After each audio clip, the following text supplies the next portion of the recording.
جس کے اندر ایک غریب آدمی کو پیسوں کی ضرورت پڑ جائے تو وہ قرض لیتا ہے. تو قرض لینا اور پھر اس سے اوپر پھر سود, وہ ایک جو بھی پرابلم ہو سو ہو, لیکن ہزاروں سال سے یہ نظام ایسا ہی چل رہا ہے. تو نور محمد ترکئی صاحب نے کیا کیا کہ انہوں نے آ کے سب غریب لوگوں کے قرض معاف کر دیا. اچھا, غریبوں کے قرض معاف کر دیے تو امیروں نے قرض دینا بند کر دیا. لوگ اپنے مردے دفنانے سے رہ گئے, شادیاں نہیں کر سکتے تھے بچے. تو ایک بہت بڑا جولٹ لگا, ایک بہت بڑا دھچکا لگا افغانستان کی معاشرت کو نا. تو بھلے یہ ایک ٹھیک قدم تھا نظر, لیکن آپ ہمیشہ ایک ریپلیسمنٹ دیتے ہیں, آپ ہمیشہ ایک متبادل مہیا کرتے ہیں یکدم کسی چیز کو. تو یہ ایک نور محمد ترکئی صاحب کی جو گورنمنٹ بنی, اس نے جو ریفارمز کی, اس کا میں نے ایک سوشل آسپیکٹ آپ کو بتایا. تو اس کے علاوہ 79 میں ایک واقعہ ہوتا ہے ہرات کے اندر. اب 78 کے اندر یہ سچویشن ہو چکی ہے کہ رشیا کی مدد سے کمیونسٹوں کی باقاعدہ حکومت بن چکی ہے, کمیونسٹ پاور میں ہے, اور پورے افغانستان کے اندر technical adviser, military adviser, academic adviser مختلف جگہوں پہ کام کر رہے ہیں. ہرات میں افغانستان کی حکومت اور رشین ایڈوائزر کے خلاف ایک اپرائزنگ ہوتی ہے, اور کچھ رشینز اس میں مارے جاتے ہیں. جو لوگ ریبیلین کر رہے تھے ہرات میں, اس کو وہ مارے تھے. پہلے افغانستان کی جو حکومت ہے وہ ایک فوج بھیج دیا ان کو کلا کما کرنے کے لیے. وہ آدھے فوجی ان کے ساتھ مل جاتے ہیں جو اپرائزنگ کر رہے تھے, آدھے بھاگ جاتے ہیں. اس کے بعد ایک بڑا خوفناک واقعہ ہوتا ہے کہ افغان حکومت رشیا کے ساتھ مل کے ہرات کے اوپر بمبارڈمنٹ کرتی ہے. یہ 79 کا واقعہ بہت امپورٹنٹ واقعہ. اس میں کچھ اندازوں کے مطابق 20, کچھ کہتے ہیں 3,000 اور کچھ کہتے ہیں 20 سے 25,000 لوگ مارے جاتے ہیں, اور باقاعدہ ہرات ایک کھنڈر سا بن جاتا ہے. تو یہ ہیں وہ عوامل 79 تک جو وہاں افغانستان کی ایک ریاست کے اب تک سامنے ہے. جی, اب آپ 79 تک ادھر ضیاء صاحب آ جاتے ہیں, تو یہاں سے آپ گفتگو آگے چلائیں. آپ نے یہ سارے امپورٹنٹ پوائنٹ ریز کیے ہیں. میں تھا ابھی 77 پہ. آپ ضیاء کا بول رہے تھے نا, تو ضیاء تو 79 کا ہے. ہاں, نہیں 77 میں مارشل لا لگ گیا تھا نا, جولائی 77 میں. 77 میں, ٹھیک ہے, میں ادھر تھا. میں ابھی اسی جو ہے نا بریکٹ میں ہوں, افغانستان اینڈ پاکستان, افغانستان ورسز پاکستان اور ریزنز آف کانفلکٹ. اچھا, بھٹو کی میں بات کر رہا تھا. بھٹو صاحب اندر ہو جاتے ہیں, لیکن اس سے پہلے میں بات کر رہا تھا کہ سردار صاحب جو تھے ان کو ریئلائزیشن ہو گئی کہ یار یہ تو ہاتھ کر گئے میرے ساتھ. ANP کی ان کے تو لیڈرشپ کے جتنے خیالات تھے یا باتیں تھیں غلط تھیں. ادھر سے اغوان جو تھے مجاہدین ٹرینڈ ہو کے آنا شروع ہو گئے. سردار صاحب کو مصیبت پڑ گئی کہ یار یہ تو اوپر سے پریشر بھی آ گیا ورڈ. اس وقت ان لوگوں کا نام مجاہدین نہیں پڑا تھا, میں تھوڑی سی کریکشن کر دوں. ہاں, یہ مجاہدین نہیں پڑا تھا, یہ اس وقت اخوان کہلاتے تھے. مجاہدین میں نے ویسے جنرل ٹرمینالوجی سنی کہ بعد میں مجاہدین ہی بن گئے سارے 79 کے بعد. اچھا, جب سردار داؤد نے پیغام بھیجا تھا بھٹو کو, اس نے کہا تھا ڈیورنڈ لائن کا کوئی ڈسپیوٹ نہیں ہے ہمارے میں. یہ سردار داؤد نے بھٹو کے ساتھ ایڈمٹ کر لیا تھا. برزنیف نے اس زمانے میں ایشین سیکورٹی ڈاکٹرائن میں پیش کر دیا, اور اس نے کہا ریجنل جتنی بھی کنٹریز ہیں there is no border dispute among any countries. ٹھیک ہے. اچھا, ادھر سے بھٹو صاحب کو پیغام چلا جاتا ہے کہ کوئی بارڈر ڈسپیوٹ نہیں ہے, ایک کنفیڈریشن بناتے ہیں, ٹریڈ کرتے ہیں. بھٹو صاحب کی تختہ الٹ جاتا ہے, حکومت ختم ہو جاتی ہے. ادھر سے ضیاء صاحب کو سارے عناصر کو ریلیف دے دیتے ہیں جو بھٹو کے اگینسٹ تھے. یہ سارے عناصر بھی اس موقع کو غنیمت جان کے ان کو بھی سمجھ لگ جاتی ہے کہ ادھر سے بھی کام خراب ہے, نہ ادھر کے رہے نہ ادھر کے, نہ خدا ہی ملا نہ وصال سنا. یہ بھی خاموش ہو کے نا بیٹھ جاتے ہیں کہ ٹھیک ہے, اب ضیاء آ گیا, بھٹو چلا گیا, ہمارے لیے سروائیول یہی کہ ہم خاموشی سے بیٹھیں. یہ لوگ بھٹو کے بجائے, یعنی بھٹو جو بھی تھا ایک ڈیموکریٹک اس کی پارٹی تھی, موومنٹ تھی, انہوں نے ضیاء کو ویلکم کیا. ضیاء نے بلوچوں کو بھی راضی کر دیا, پٹھانوں کو بھی راضی کر دیا.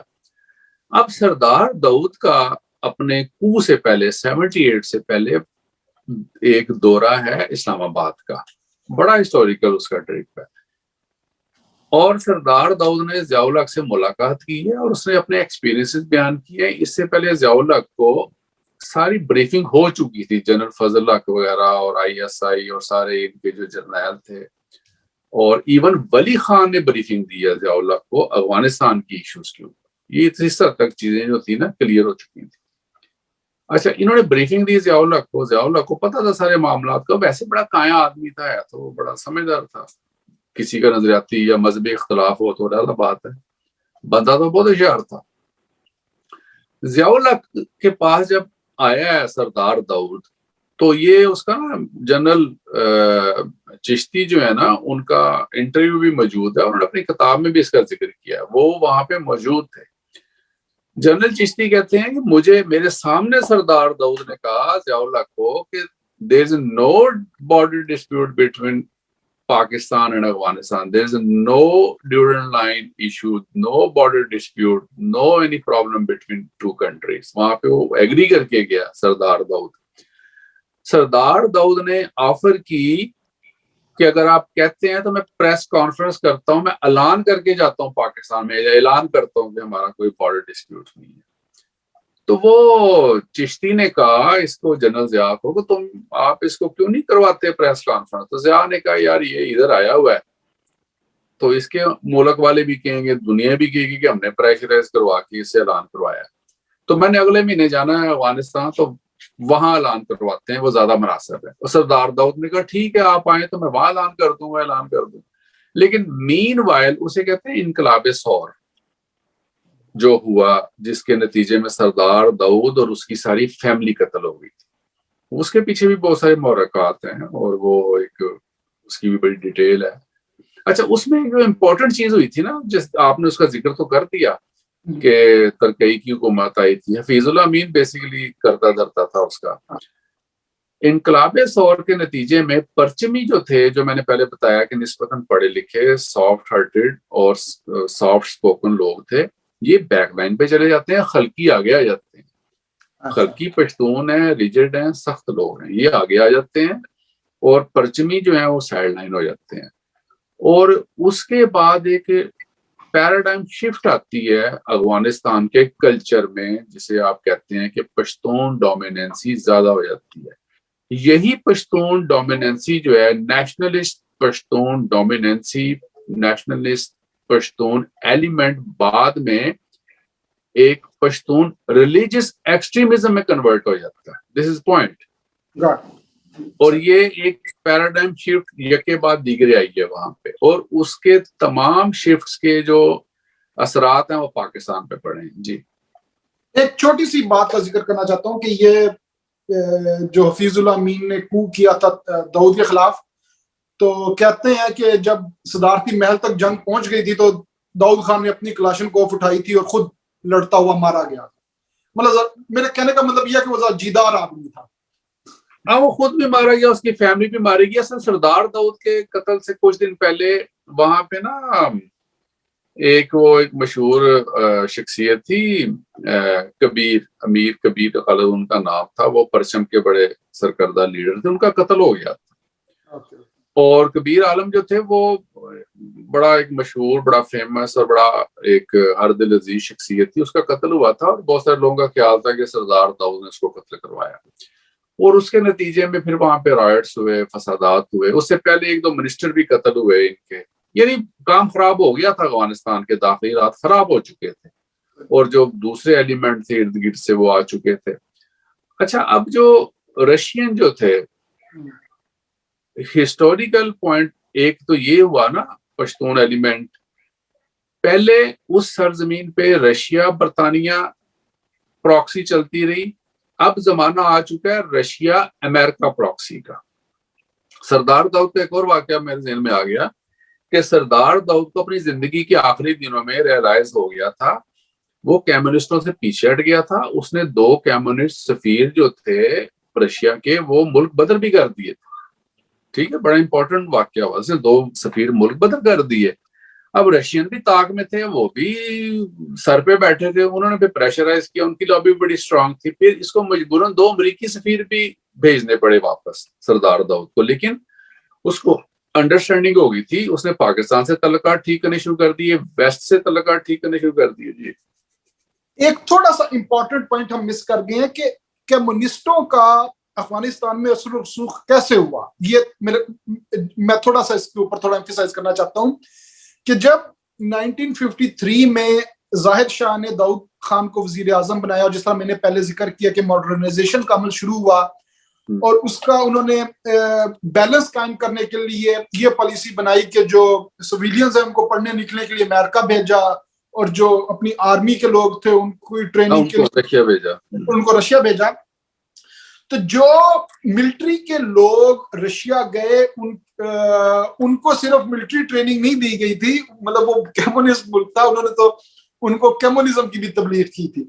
تو 1953 سے افغانستان آرمی کے جو ہائر رینکس تھے وہ انکلائنڈ تھے ٹوورڈز کمیونسٹ رشیا کی طرف, اور یہاں سے افغانستان کی معاشرت کے اندر کمیونزم کا نفوذ شروع ہوتا ہے کہ جیسے جیسے وہ لوگ ریٹائرڈ ہوتے گئے, اور آپ کو پتا ہے کہ ایک قبائلی اور ایک ایسا ملک جو صرف آرمی طاقت کے زور پہ چل رہا ہو, اس کے اندر بڑا اثر و رسوخ ہوتا ہے آرمی جرنیلوں کا.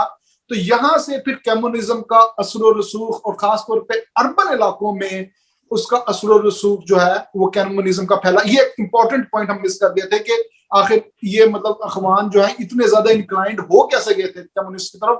تو اس کا جو میری انفارمیشن ہے وہ یہ ہے کہ جو جرنیل 20 سال تک 53 سے 73 تک جاتے رہے, آرمی ٹریننگ لیتے رہے, وہ صرف آرمی ٹریننگ نہیں لے کے آئے تھے, وہ اپنے ساتھ واپس بھی کمیونزم بھی لے کے آئے تھے جنہوں نے پھر افغانستان میں پھیلایا.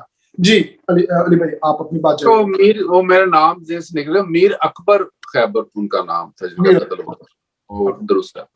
اچھا, یہ جو آپ نے بات کی نا کمیونزم کیسے وہاں پہ آیا, یہ تو اس کے بہت سارے ظاہر پہلے بھی بات کی ہے کہ بہت سارے تاریخی اس کے ہیں معاملات. یہ تو 18 سینچری سے 17 سینچری سے سارا معاملہ چل رہا ہے.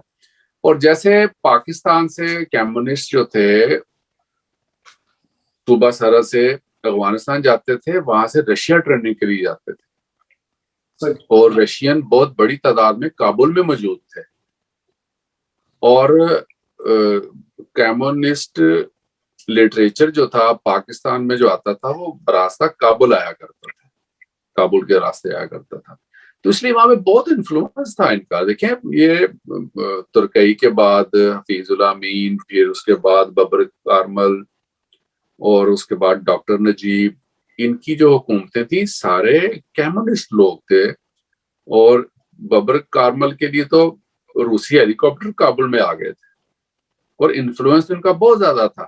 اب اس سارے انفلوئنس کی وجہ سے, ان سب چیزوں کی وجہ سے امریکن بھی خائف تھے, دوسری طرف پاکستان میں ملٹری گورنمنٹ تھی, ان کو اپنی لیجیٹیمیشن کا مسئلہ تھا, یہ خود کو لیجیٹیمائز کروانا چاہتے تھے.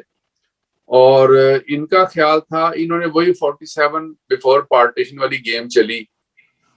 اب دیکھیں نا وہ باتیں ہسٹری میں بڑی دور تک چلی جاتی ہیں کہ پاکستان کے بارے میں ڈاکٹر اشتیاق احمد صاحب جیسے لوگوں کا تھیسس تو یہی ہے نا کہ اس کو تو ایک بفر سٹیٹ بنایا گیا کمیونسٹ ورلڈ اور کیپٹلسٹک ورلڈ کے درمیان.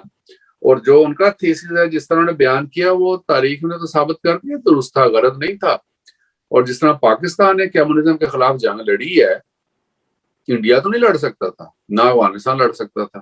نیٹو اور سینٹو کا ممبر رہا پاکستان, جو نیٹو سینٹو تو بڑی رہ گئی چھوٹی باتیں. یہ تو 79 سے آن ورڈ جو کچھ ہوا ہے, جو لاجسٹک اپروچ, جو لاجسٹک ہیلپ پاکستان نے دی, جو اسٹریٹجک ہیلپ دی جغرافی کی وجہ سے, اپنی کمٹمنٹ کی وجہ سے, اپنے محلے وقوع کی وجہ سے, وہ دنیا کا کوئی اور کنٹری تو نہیں کر سکتا تھا.